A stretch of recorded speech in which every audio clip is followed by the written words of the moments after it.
L'économie autrement. Une émission sur le secteur public, la santé et l'économie sociale et solidaire.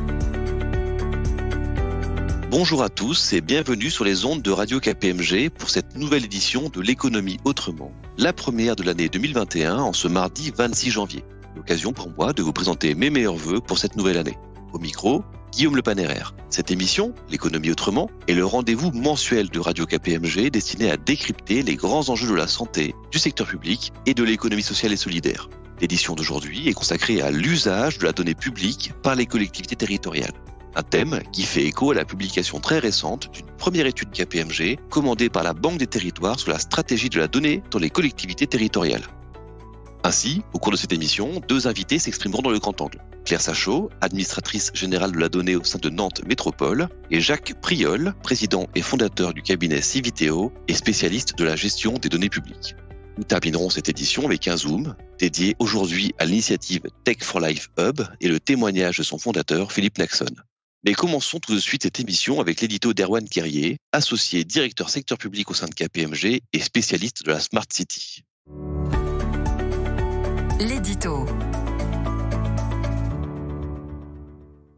Depuis Max Weber, un des sociologues les plus importants de l'histoire, nous savons que le savant et le politique entretiennent une relation particulière, faite d'amour et de haine, de respect et de mépris profond.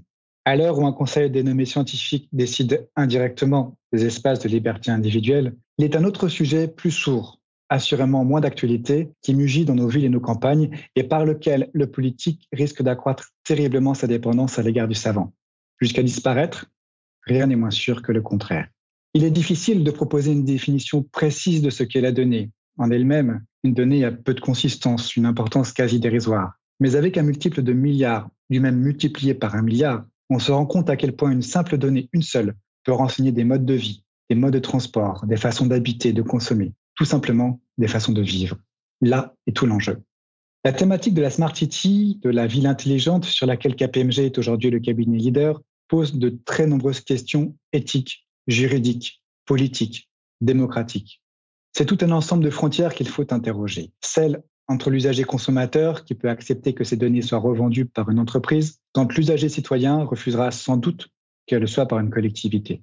Celle entre un service que l'on souhaite améliorer grâce au traitement de centaines de milliers de données et la nécessité absolue de recueillir le consentement de toutes celles et tous ceux qui ont contribué sans le savoir à la produire. De la frontière au schisme, il n'y a qu'un pas qu'il est dangereux intellectuellement de ne pas franchir. L'étude que KPMG a réalisée avec Data Publica pour la Banque des Territoires et qui fait désormais référence, a montré à quel point les collectivités françaises s'étaient encore peu appropriées ces questions. Si elles montent en maturité, ce n'est sans doute pas à la même vitesse que les données qui se multiplient, prolifèrent, émergent partout. Et plus encore, les collectivités ne disposent pour 95% d'entre elles d'aucune compétence en interne leur permettant de se saisir du sujet. Quant aux experts capables de les accompagner, ils se comptent sur les doigts des deux mains. Enfin, les algorithmes qui permettent d'accélérer les processus de décision, comme ils le font déjà aujourd'hui pour rendre certains jugements, ne tarderont pas à produire des arrêtés municipaux, voire des plans d'urbanisme. Quand l'intelligence artificielle irriguera les stratégies locales, c'est le savant qui aura définitivement pris le pas sur le politique. Grand angle. Poursuivons maintenant avec le grand angle consacré à l'usage de la donnée publique par les collectivités territoriales. À notre micro aujourd'hui, Claire Sachot, administratrice générale de la donnée au sein de Nantes Métropole, et Jacques Priol, président et fondateur du cabinet Civiteo et auteur de nombreux ouvrages sur la donnée publique. La gestion de la donnée publique est devenue au fur et à mesure un enjeu important pour les collectivités. L'ambition est de favoriser le développement de villes intelligentes, c'est-à-dire des villes mieux adaptées aux usages des habitants et moins consommatrices de ressources, tout en permettant une plus grande implication des citoyens dans leur gouvernance. Mais les données sont aussi source de méfiance, notamment sur les enjeux démocratiques ou sur le consentement lors de leur collecte et utilisation. Jacques Priol, je vous pose de fait ma première question. Confirmez-vous la place de plus en plus importante de la donnée dans le pilotage des villes ? Je vous le confirme, tout à fait. La donnée prend une place de plus en plus importante dans tous les domaines de la société, dans notre vie quotidienne, dans notre vie de consommateur, et il en est de même dans notre vie d'habitant, d'usager du service public. Le service public vit aussi, subit parfois, essaye de maîtriser dans le meilleur des cas cette évolution dans notre société qui fait que la data est présente à tous les étages des processus de décision, d'analyse des situations, Nous avons un double mouvement qui est actuellement en cours. D'abord, les acteurs publics locaux ont accès à de plus en plus de données. Il y a de nouvelles données. On peut penser notamment à tout ce qui se joue à travers l'ouverture des données publiques, l'open data, mais ça n'est pas que cela. Mais aussi parce qu'il y a de nouveaux usages. Et quand on pense à des nouveaux usages en matière de données, aujourd'hui, en tout cas depuis 2 ou 3 ans, ce qui revient très rapidement, c'est le recours à l'intelligence artificielle. Mais ça n'est que l'un des axes. De nombreux exemples peuvent montrer comment ces données sont aujourd'hui omniprésentes dans la conception, la mise en œuvre, mais aussi l'évaluation des politiques publiques, sur des métiers techniques avec beaucoup de flux. On peut penser à l'énergie. L'éclairage public piloté par la donnée est une innovation majeure qui se diffuse très très largement aujourd'hui dans les grandes métropoles d'abord, puis maintenant dans des villes de taille moyenne, voire petite, avec des effets extrêmement bénéfiques. Réduction du coût et des consommations énergétiques, ce qui est bon pour le climat. Réduction de la pollution lumineuse. Réduction également du coût pour les citoyens et les contribuables que nous sommes. Beaucoup d'exemples également en matière de mobilité, avec la multiplication de capteurs de tout type, des nouveaux objets connectés utilisés par les villes elles-mêmes, mais aussi des données produites par les habitants qui viennent rajouter une couche à la fois de complexité, mais en même temps une couche de savoir et de connaissance sur les habitudes des habitants pour pouvoir ensuite adapter les politiques publiques. On peut penser par exemple aux données produites par des applications telles que Waze, que beaucoup de Françaises et de Français ont dans leur poche. Ceci concerne aussi d'autres métiers et nous pourrions développer des exemples en matière, par exemple, de santé. On pense bien sûr au Covid, mais pas que cela. Prévention santé, action sociale. Nous menons actuellement un projet dont KPMG est d'ailleurs partenaire dans des quartiers politiques de la ville dans l'ouest de la France qui s'appelle Data et Quartier, pour lequel nous utilisons de nombreuses données au service des politiques sociales et des politiques urbaines. Cette évolution ne risque-t-elle pas d'accroître le fossé entre les citoyens et les décideurs publics ? Alors c'est un vrai risque. Tout le monde a en tête ce qui s'est passé à Toronto, au Canada. À Toronto, Google avait la responsabilité de construire dans une friche industrielle située au cœur du quartier des affaires de cette capitale économique du Canada, un immense quartier intelligent, cela va de soi, entièrement piloté par la donnée. Ce projet a été abandonné après 2 ans d'efforts, 2 ans de travaux, 2 ans d'investissement. Google a jeté l'éponge pour plein de raisons, des bonnes et des mauvaises, mais parmi celles qui me paraissent les plus importantes, il y a le fait que ce projet a été l'objet d'un rejet massif de la population. Il n'y avait pas d'acceptabilité sociale à vivre dans un quartier dans lequel l'ensemble des données des habitants seraient massivement collectées. Il y a un vrai souci, on peut avoir le sentiment de se faire déposséder de ces données. Le sentiment de perdre également une part de son libre arbitre, on le ressent déjà tous les jours lorsque, en tant que consommateur, nous sommes soumis au flux incessant des moteurs de recommandation algorithmiques qui veulent nous inciter à acheter telle ou telle chose. Eh bien, en tant que citoyen, en tant qu'habitant, nous ne voulons pas être dans cette même situation. Et puis également le sentiment de perdre le contrôle collectif de la manière dont se construit la ville, dont se gère la ville. Il peut y avoir effectivement un sentiment que la ville intelligente devient une ville automatique et que le pilotage par la donnée peut être, si on n'y prend pas garde, mais heureusement il y a des solutions, un processus qui pourrait s'avérer au final antidémocratique. Claire Sachot, avec votre vision interne à une collectivité territoriale, comment faire pour que les citoyens s'approprient mieux les enjeux liés à la donnée ?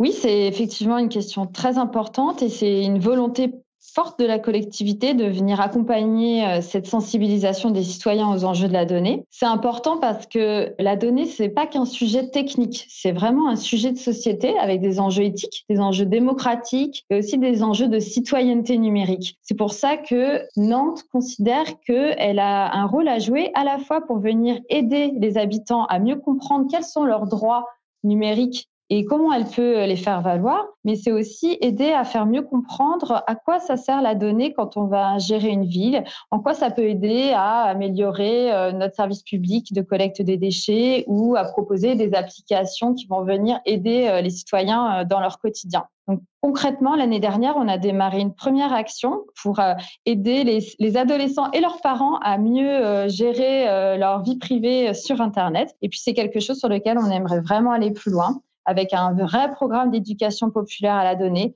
en allant chercher les jeunes avec des animations participatives, ludiques, pour les aider à bien comprendre comment surfer en toute protection et avec de l'éthique et venir chercher davantage de public pour nous. Jacques Priol, je m'adresse de nouveau à vous. Avec votre expérience, pouvez-vous citer des initiatives de pilotage des données au sein de collectivités qui associent les citoyens ? Alors, il y a aujourd'hui un certain nombre de territoires qui, confrontés à ces questions, expérimentent, testent des manières d'impliquer, de former, d'embarquer d'une certaine façon les citoyens dans des projets collectifs qui vont permettre d'avoir cette confiance autour de la gestion des données. Il y a des cadres de participation habituels qui peuvent être mobilisés. J'entends par là des panels de citoyens, des conseils de quartier, des associations qui vont être sensibilisées, formées à ces enjeux pour qu'ils et elles puissent intégrer dans leur réflexion cette nouvelle dimension de la gestion des politiques publiques qui est la donnée. Mais on peut aller plus loin. On peut mettre en place de véritables dispositifs de médiation à l'attention des citoyens, soit sous la forme de dispositifs d'éducation populaire tels que celui qui nous est décrit par Nantes Métropole, soit à travers des événements. Je pense à un événement comme Souriez, vous êtes capté, qui a été organisé par un certain nombre de partenaires d'entreprises autour de la ville intelligente de la Smart City et qui a accueilli début décembre des centaines de visiteurs et notamment des lycéens à Nantes cette année. Il y a également des démarches qui peuvent être beaucoup plus structurées, qui vont mobiliser beaucoup plus de monde de type conférence de consensus, c'est-à-dire un dispositif dans lequel on va aller chercher l'avis des habitants et de nos concitoyens sur leur consentement à ce que leurs données, de façon assez massive, tout en respectant bien sûr la protection de la vie privée, puissent être mis au service de l'intérêt général. Ce genre de démarche a pu être expérimenté à Amsterdam, a pu être expérimenté en France dans le domaine de la santé. Je pense notamment à des choses qui ont été menées par une grande mutuelle qui s'appelle Harmonie Mutuelle, dont on pourrait s'inspirer dans le monde de la ville. L'enjeu derrière tout ça, c'est de construire un cadre dans lequel il y ait de la confiance autour des usages faits en matière de données, avec une éthique. C'est ce que les anglo-saxons appellent le data trust, ce que nos amis québécois appellent des fiducies de données. Aujourd'hui, en France, plusieurs grandes métropoles et quelques régions réfléchissent à construire ce type de dispositif pour faire en sorte que les citoyens soient parfaitement informés et de faire en sorte qu'il n'y ait pas de rupture démocratique avec le recours à ces outils. Nous n'avons pas besoin de ça. Le lien entre les citoyens et les autorités publiques est déjà suffisamment mis à mal pour qu'il n'y ait pas, à travers ces outils de ville intelligente, d'obstacles supplémentaires à la démocratie locale. Claire Sachot, la métropole de Nantes a été la première collectivité française à adopter une charte métropolitaine de la donnée, une initiative pionnière et qui est devenue une référence au niveau national comme international. Quels sont les fondements de cette charte ? Oui, on a posé une charte de la donnée qui est un cadre stratégique pour la collectivité qui va venir poser des principes éthiques. Ces principes éthiques qui vont permettre à la fois de protéger les citoyens et d'encadrer les usages de la donnée sur le territoire. C'est une sorte de vade-mecum qui va venir très concrètement aider la collectivité à, par exemple, dans son rapport aux entreprises et dans son rapport à ses prestataires. La collectivité, grâce à cette charte, va pouvoir poser des clauses dans ses marchés pour protéger les données, pour en être propriétaire. Elle va pouvoir affirmer qu'elle souhaite que l'hébergement des données se fasse en Europe ou en France quand il s'agit de données sensibles. Elle va aussi pouvoir venir demander aux entreprises qui travaillent pour nous d'être plus sobres dans la collecte des données, c'est-à-dire aller chercher la donnée qui est seulement nécessaire pour délivrer le service public. Si on n'a pas besoin de créer un compte, un mot de passe, un login pour accéder à un service, alors on n'est pas obligé de le faire et ça permet de collecter moins de données. C'est aussi un enjeu de transition numérique qui est important. Donc, vous voyez, c'est à la fois cette doctrine qui va venir poser un cadre pour nous, mais c'est aussi très concrètement des pratiques pour les collègues et qui vont venir dialoguer avec les entreprises. Et puis, c'est aussi une manière de poser un cadre de dialogue pour nous avec tous les acteurs de notre territoire, parce que c'est l'idée aussi de créer un dialogue, un effet d'entraînement autour de l'éthique de la donnée avec nos partenaires, qu'ils soient publics ou privés, pour que sur tous ces sujets-là, on puisse grandir ensemble. Et il y a un certain nombre d'éléments qui nous ont permis d'avancer sur ces sujets. D'abord parce qu'on était engagé depuis une dizaine d'années sur l'open data. Ensuite, parce qu'on a un contexte réglementaire qui évolue beaucoup, et notamment la mise en place du règlement général européen sur la protection des données, qui nous a beaucoup aidé aussi à s'approprier ces enjeux de protection des données, à mettre en place des actions dans notre collectivité. Et puis aussi parce qu'on a une habitude de dialogue citoyen depuis un certain nombre d'années, et qu'on a vu aussi que ce sujet montait très fortement, qu'il y avait une grosse défiance aussi du côté des citoyens sur la manière dont la collectivité pouvait gérer la donnée. Et c'est pour ça qu'on a souhaité poser ce cadre de dialogue, cette doctrine. Comment ont été associés les citoyens à cette charte et quel suivi donné à leur contribution ? Alors, au moment de l'élaboration de la charte, on est parti d'un projet très concret, un projet autour de la rue connectée qui a été mené avec notre partenaire, un aménageur, la Samoa. Et on a réuni un groupe de citoyens qui a donné un certain nombre de prescriptions sur quelles sont les bonnes pratiques quand on vient collecter des données sur l'espace public dans le cadre d'expérimentation. Ils nous ont notamment dit beaucoup qu'ils avaient des attentes très fortes sur la manière dont ils souhaitaient être informés dans l'espace public, in situ, et ils souhaitaient être informés tout au long de l'expérimentation, à la fois en amont, mais aussi pendant l'expérimentation et en aval. Donc, toutes ces préconisations, on s'est engagé à y revenir et à leur dire ce qu'on prenait en compte, ce qu'on ne prenait pas en compte et pourquoi. Et ça nous a aussi permis de venir donner encore plus de force et de contenu à cette charte de la donnée, et puis pouvoir aussi mettre en place des outils techniques pour nous, c'est-à-dire par exemple des protocoles d'expérimentation avec les entreprises du territoire pour venir en amont échanger avec tous les porteurs de projets sur ce qu'ils font des données, combien de temps ils les conservent, qu'est-ce qui est autorisé, qu'est-ce qui est proscrit. Donc on est parti d'un exemple très concret pour ensuite monter en généralité. Un grand merci à tous les deux pour cet échange très éclairant sur les enjeux de la donnée publique au sein des collectivités territoriales. Pour aller plus loin sur ce sujet, nous avons 2 conseils de lecture, le nouvel ouvrage de Jacques Priol, Ne laissez pas Google gérer nos villes aux éditions de l'Aube, et également l'étude de la Banque des territoires et qui porte sur la stratégie de la donnée dans les collectivités territoriales que j'ai citée lors du lancement de cette émission. Une étude qui associe Civiteo, Parme Avocat et KPMG. Le Zoom.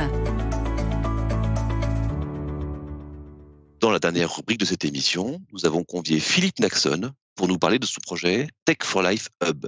Philippe Naxon, pouvez-vous nous présenter votre initiative Tech for Life Hub ?